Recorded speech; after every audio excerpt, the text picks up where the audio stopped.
Welcome to footballgameplan.com, where football makes sense. I'm Emery Hunt, the czar of the playbook.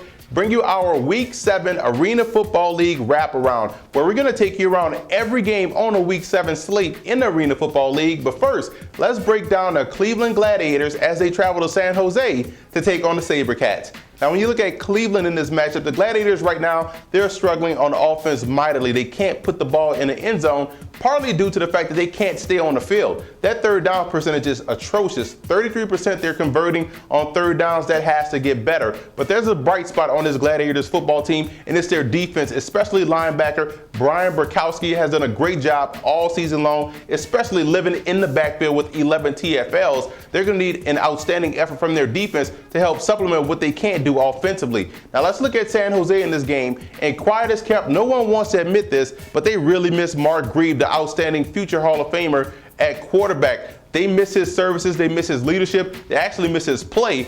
Anytime you have to move a future Hall of Famer in Aaron Garcia, that tells you right now you're struggling at quarterback. They bring in a tackle, they bring in Russ Meichner, who did a great job last week with 6 touchdown passes. Let's see how this progresses throughout the course of the season. The lone bright spot for the SaberCats has been their defense. They are able to knock off teams that struggle offensively, which leads me to believe they will beat the Cleveland Gladiators, who are trying to find their footing on offense. That's tailor-made for the SaberCats defense. I think San Jose comes back and wins a nice one at home. Now let's go around the Week 7 slate in the Arena Football League, starting in Iowa.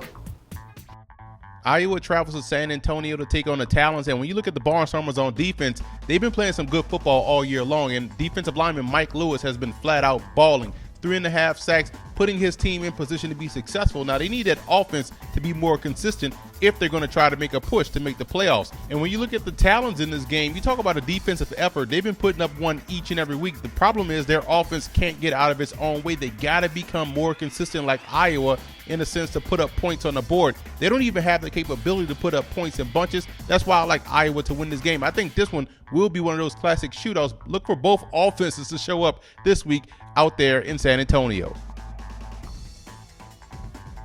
This is another game that could have been a game of the week between Arizona and Jacksonville, and the Rattlers took out their frustration on Orlando last week, dropping 83 points on their football team. And Rob Windsor had a great day, 12 catches, 171 yards, and 5 touchdowns. This offense looks unstoppable. And when you look at Jacksonville, I love the way they're playing defensively. Bill Alford has been doing a great job all year long, being a nuisance, tackling, interceptions, returns, all of which is a big reason why the Sharks are the best team in the Arena Football League. Can they match up well versus Arizona? I don't think so. I like the Rattlers to win this game. Quiet as kept the last 2 weeks.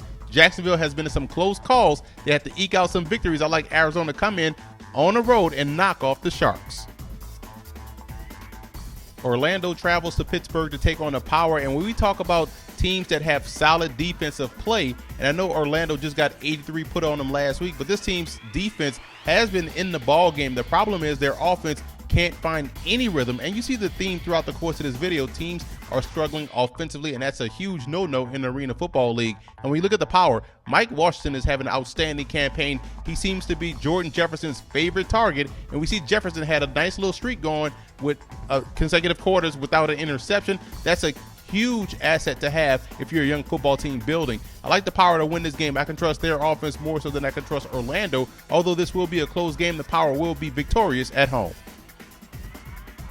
Big battle in the South between New Orleans and Tampa. And when you look at the Voodoo, again, quarterback play has been spotty. You see this team is a different team with Kurt Rocco out of the lineup. They went with a 2-quarterback system last week. Bill Stoll did a solid job, 8 out of 14, but they have to do a better job in putting points on the board. They also play without Donovan Morgan, and they come up against a team in Tampa who's just playing lights out right now. This is a team that has the look of an AFL champion. The offense is explosive. Quarterback play is outstanding. Adrian McPherson has only thrown 1 interception this season. I think that's going to carry over versus the Voodoo, who can't put points on the board. Look for the Storm to win this one in a huge fashion at home. One of my favorite rivalries in all of football, the Spokane Shock traveling to the Utah Blaze, and Paul Stevens is in the running for Defensive Player of the Year. He's been playing some outstanding football. 5 interceptions so far this season, getting the ball back for Eric Meyer in an explosive offense. Now, the Shock took their first loss of the season last week to a red-hot Tampa Bay, but that shouldn't keep this team from being in the playoffs and being a factor. Now, Utah, quiet as kept, 3 out of the last 4 games were losses, and it's no surprise that 3 out of those last 4 games were against top contenders. So that offense will have to find its consistency this week versus a team in Spokane. I don't think it's going to happen. Although I like Tom McGrady, I like Eric Meyer better in this matchup. I think the Spokane Shock will put up a lot of points against that Blaze defense.